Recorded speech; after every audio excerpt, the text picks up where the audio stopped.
Okay, so here we go. I'm going to dive into the project for Access Chapter 4. Be really helpful if you have a copy of the paper handout in the packet that I distributed this past week, somewhere in the vicinity of March 19th through the 23rd. And again, I have all the information for all the Access and PowerPoint units here. I'm on Chapter 4 here. And so here we go. I've got my database open. I've downloaded this from Sam.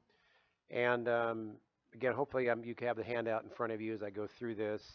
And again, I've saved it. I did a file save as, save database as, and saved it with _2 on the end. That's important. Remember, once again, Access saves as you go along. So you don't have to reopen or do a save as or copy of or whatever. As long as this area, when you close out, is blank, that means you've updated all your objects, your tables, your forms, whatever, and you're good to go. So let's see here. I'm going to start with number 1 here. Open the regional customer report in layout view, like so. And it says to group. I'm going to go up here and click on group. Add a group on the region field. Again, that'd be my top level arrangement of this particular report. All right. And then sort by customer ID now if you ever have to switch your order, you can do it right here in this drop down arrow right here. But here I'm doing ascending order A to Z. Do not add any additional grouping or sorting. Close the group and sort bar. All right. Save and close the report. Boom, bah. All right.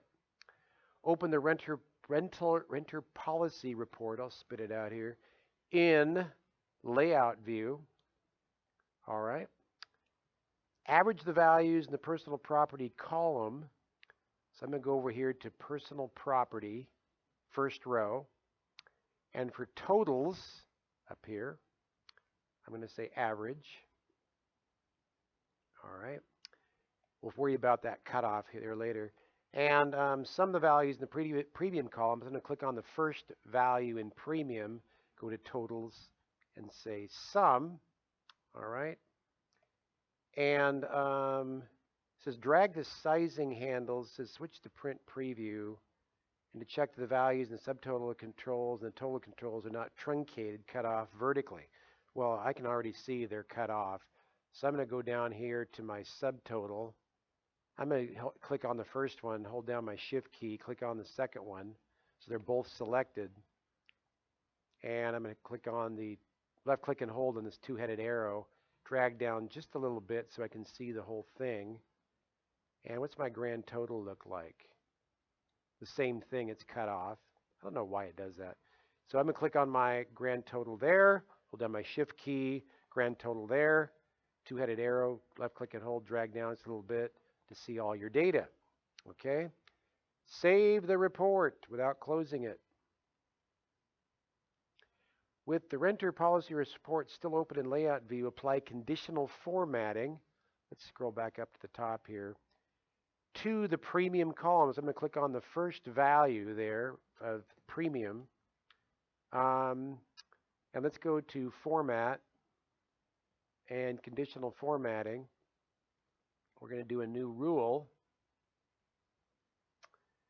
And it says if your field value is what? Is greater than 225. Is it greater than? So greater than 225. And if that's true, then I'm going to do bold. And my font color is going to be sixth column. Wait, sixth column? There we go. Maroon. There we go. Maroon. And OK. OK. There you go. Everything that is greater than 225. Let's just check that to make sure. Is that the only item? Is that the only individual item that's greater than 225? Well, there's oh, there it goes. It finally popped there, 236. I was losing my mind there for a second. All right. Okay. And it says to save the report and close it. Boom. All right. On to number 4. See where this project takes us here. Lots of diagrams on this project. Gives us a sample of number 3 there. Open the New England Homeowners Report in Layout View. Right click, Layout View, like so. Create a summary report. Summary report. That means hide the details. That's all that means. Hide the details. So when I do that, I get states, I get a subtotal and a grand total, and that's it. All right. Save. Close the report. Boom. Open the customer contact report. That's down here in Layout View. Apply the office theme, and then here you go, to this object only. So be very careful here. This is playing with fire. Okay, I'm going to go down here. Now, I'm not going to click on anything. Where's my office theme at? Oh, it's the first one. Okay, first one. All right. So I'm going to right-click on the office theme. My tooltip tells me that's the office theme. Right-click and apply it to this object only. Okay. Save. Close the report. Page 3. Use the label wizard to create a mailing labels for the customers table. I'm going to select customers up here. Create labels. Okay. There's Avery 2163. That's what we had in the SAM question that we had a moment ago. Hit next. And I'm going to use font of Arial. Where's that at? Arial. Font size of 11.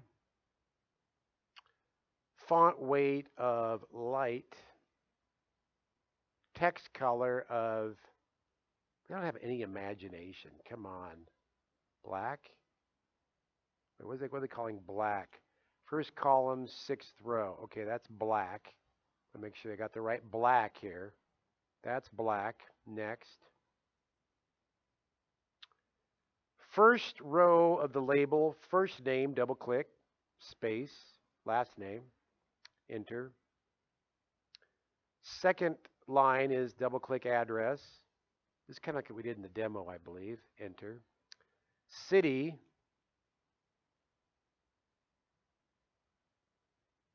Comma, space, state. I'm just double clicking. Space. And postal code.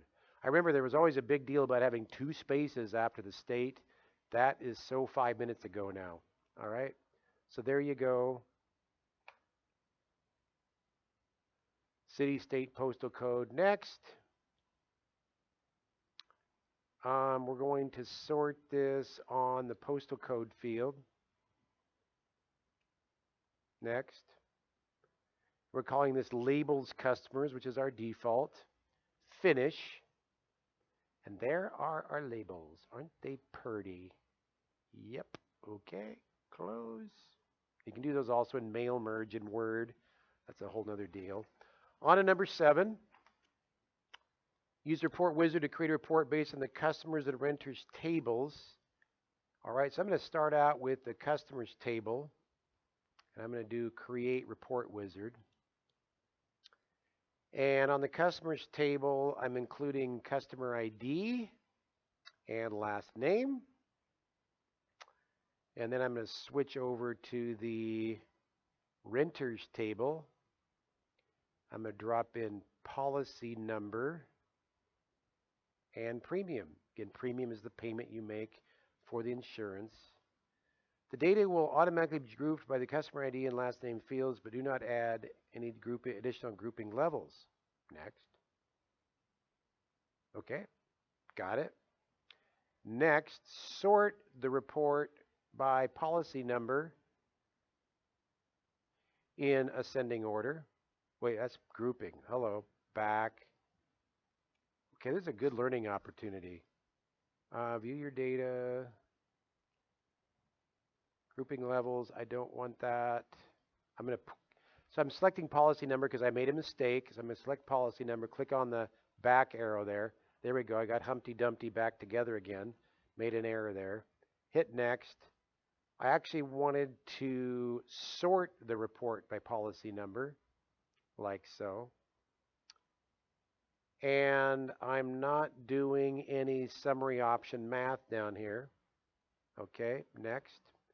We're using stepped layout. We're doing portrait orientation, next. And we're calling this the customers and renters, spaces in here, report. Again, double check your spelling. Make sure you have it exactly like Sam has it. I like to say exactly. Okay, anyway. All right, finish. There's my report. And I'm going to close it because it's already saved. All right. Nice. Page 8, or excuse me, number 8. Open the customer birth date form in layout view. There's that. Modify the form by performing the following tasks. Select all labels and controls. So I'm going to hold down my shift key. Label, control, label, control, label, control. All 4 of those. And I want to, in my arrange tab, I want to select the stacked layout. Add the date of birth control to the end of the form after the state control as shown in figure 5. Okay. So here we go. I'm going to click off somewhere, by the way. And I'm going to left click and hold over here. But you should be seeing your field list over here. If not, you might have to go back to, I'm not sure what here. Anyway, field list. Left click and hold on date of birth. I'm going to drag it. And see the little I-beam right there? I want it so that I-beam is right underneath the state label. And then let up. So I've got date of birth and the control over there for the actual data, which should match what I have over on figure 5, which it does. Move the last name control after the first name control as shown.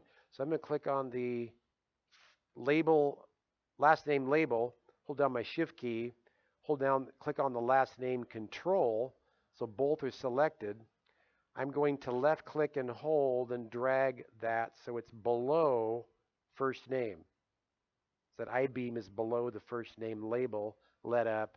Now I've got last name, label, and control there. All right, close the field list, save the form, close it like so. On to number 9, on the very last page, open the claims update form. Claims update form in layout view. And then bold the paid control. Paid control. Control. How about control B? Ooh, that worked. Okay. I just bolded that control. We're having some sort of emphasis on that particular data. Again, you want to bring your user's eye to what's the most important. It says save and close that form. Open the umbrella update form in layout view. Right click, layout view. There's that. And add the current date to the form. Okay, I'm going to go up here to date and time. And what am I doing with that? Use the option button for the second date format. That's 20 March 20, second date format. Do not include the time. Uncheck. All right. And OK. And that appears over here. Oh, 2020, 2320. Interesting. All right. Save and close the form. All right. Use the form wizard to create a form based on the homeowner table with the following options. Okay, so I'm going to come down here and select homeowner in my objects and do a create form wizard.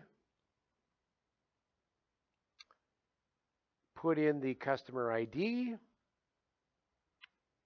the policy number,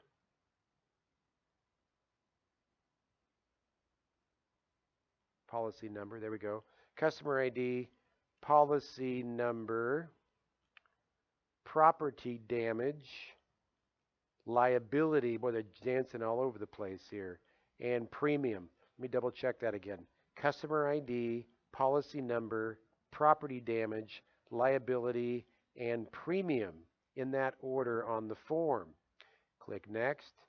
We want that in columnar format. Yes. We want to call this the homeowner. Ooh, that was tricky. Singular. Homeowner premium form as a form name and finish. And there's my form. Isn't that nice? I can toggle around here. Whoop. Go to the last record. Go to the first record. Ooh, that was fun. Playing in the form. Okay, I'm going to hit the X over here, close that out. And last thing I want to do is make sure my grid here is empty, which means everything is saved. Again, Access saves as you go along, so we don't have to do a save as or anything. I do need to go to File and Compact and Repair. Boom. All right. And I think I am done with this. I'm going to close it out. And I'm going to see how I did. You can watch here as I turn this in for grading. Got to make sure I turn in the _2 here for chapter 4 and submit. I think I got 100% on this one. What did I get on the last one? Chapter 3, I got a 93% on my first attempt. View reports. Okay, and again, you'll see your report score down at the very bottom in the grading report under reports. I got 100%. Woohoo! Nailed that one. All right. Hope you enjoyed this. I'll have some more instructions once you get on with chapter 4 to prepare for the Access exam. And I don't know how I'm going to deliver that. Some of you have that on your laptops. Something we'll figure out. But my goal would be that whether we return to school or not, we're supposed to come back April 27th, but that all of you could eventually certify in Access. All right. Thank you again for watching.